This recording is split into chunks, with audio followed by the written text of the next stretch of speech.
Hi. Today I want to talk about concepts of fairness, and in particular what makes for a fair salary, a fair wage. People fight about this. A lot of people think their salary isn't fair, either compared to others that are in the same workplace or others outside that workplace, other people in society at large. In fact, I remember when I first came to the university, a conversation of some of the most senior faculty members complaining that the football coach made more money than they did. I thought, well, from one point of view, I get it. A university is about education. It's not primarily about football. But from another point of view, I thought, yeah, when's the last time 100,000 people showed up to hear a lecture of yours? And so there are all sorts of factors that go into this. There's a large controversy about this, not only in specific organizations, but about alleged pay gaps between men and women, for example, or between people of different racial or ethnic groups. And so I want to get clearer about the concept of just what a fair wage is in general. Now, as soon as we start talking about that, we realize, well, there are all sorts of different concepts of fairness. So, for example, we might take the concept of fairness in common sense ethics. For example, in Ross's setup, where he has a principle, a basic principle, that we should be fair. But what exactly does that mean? He has an Aristotelian conception of fairness, which means, in other words, that what we receive should be proportional to what we contribute. In other words, goods should be based on merit of the relevant kind. And so, for somebody in a given profession, it's really a question of their merit in that profession, how well they do their job. And we think that compensation should be proportional to the way they do their job. That seems reasonable. If somebody does a much better job, they quite reasonably think they ought to be paid more. But that's not the only factor. We could have a Kantian concept of fairness where we think it's really a matter of equal treatment, that equal people in similar circumstances, making similar contributions in similar positions should receive similar compensation. And so people might think it's unfair that I do the same job as that person but get paid less. That's a kind of Kantian conception. And it might have nothing to do with what's really a fair compensation for the amount of work I do. It's just a question of, hey, compared to that person, I'm concerned. We can have a utilitarian concept that says fairness is really a matter of what society should defend my possession of. And so then the question is, what's best for society at large? What kind of pay scale is appropriate in the sense that it serves the interest of the entire society? Maybe it's enough to focus on just that one industry or even that one company and say what best promotes the interests of the company or of the industry.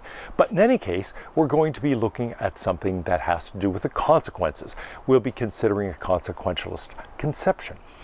And then, of course, if we think about roles, we can think, well, this is something unique to the employment relationship. And so we want a concept of fairness appropriate to employment specifically. But what is that? As we've seen, there are different models we could have of understanding the employment relationship. We might think of it strictly in terms of market pricing. We might think it's primarily an authority ranking relationship or an equality matching relationship, or perhaps we think it's really best understood in our organization as a communal sharing relationship. Whatever it is, those are going to lead to different conceptions of fairness. I don't want to try to decide all of that.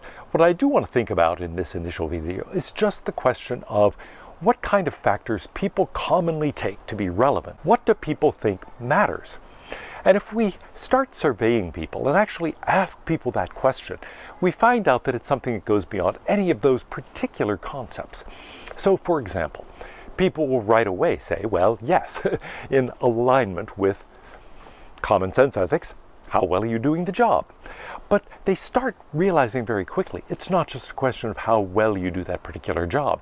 It's a question, for example, not only of performance, but of how complicated is that job to do. And so we look at the complexity, the skill set that's required for doing that job. How skilled do you have to be to do that job well? And how skilled in particular are you? But then they start thinking about other things also. For example, how many people are actually in possession of those skills? How many people are able to do that job? It might be that there's a great deal of competition, lots and lots of people have those skills, and there are only so many positions to go around. That's going to drive wages down. But it could be that very few people have those skills, and so actually people with those skills are in high demand. So we have to look at the number of people who are available with those skills. And then we have to think about, in general, market conditions. What do they have to be paid in order to get them to do that job? We need to consider other factors as well. We think not only about general market conditions of that kind applied to that particular skill set, but we also think, well, how difficult is it to attain that skill set? Maybe rather than attract somebody in the marketplace, we should take somebody internally and train them. And so how hard or easy is it to train somebody with those skills? How difficult are they to acquire? We can also think, how badly needed is this person in our organization? It might be that we really need people with certain kinds of skills.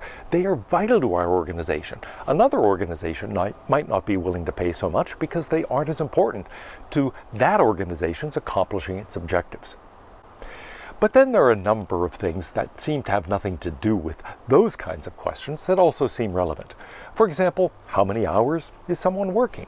How hard are they working? How much energy does this job take? After all, people presumably should be paid more if they put in more hours, if those hours are ones where they have to work really hard. And so those things seem relevant to compensation. Related to that, it seems relevant to think about efficiency. So, after all, how efficient is this person? Maybe they can do more work in less time.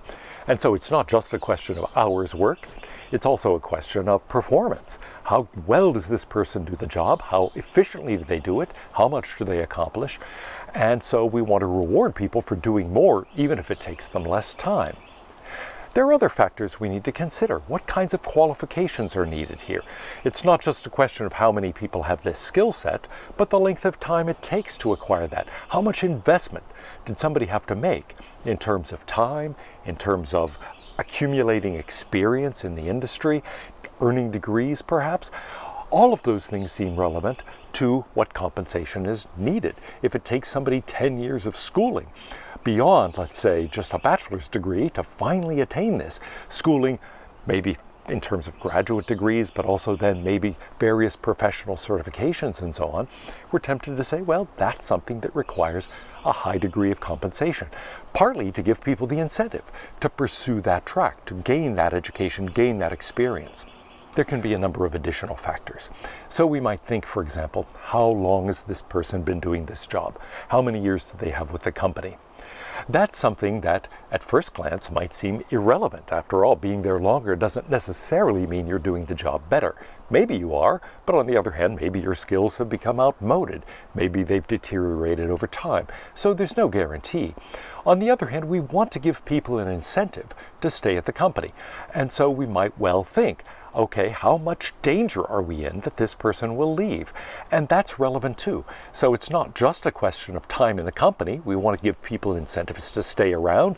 We want to give them career paths so that they can advance and feel some sense of accomplishment.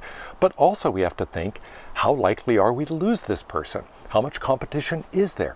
What does it take to get this person? Often somebody has a higher salary because we realize their skills are in demand, and so it's partly a question of in general market conditions, partly it's a question of we don't want to lose this person, and so what does it take to keep them here?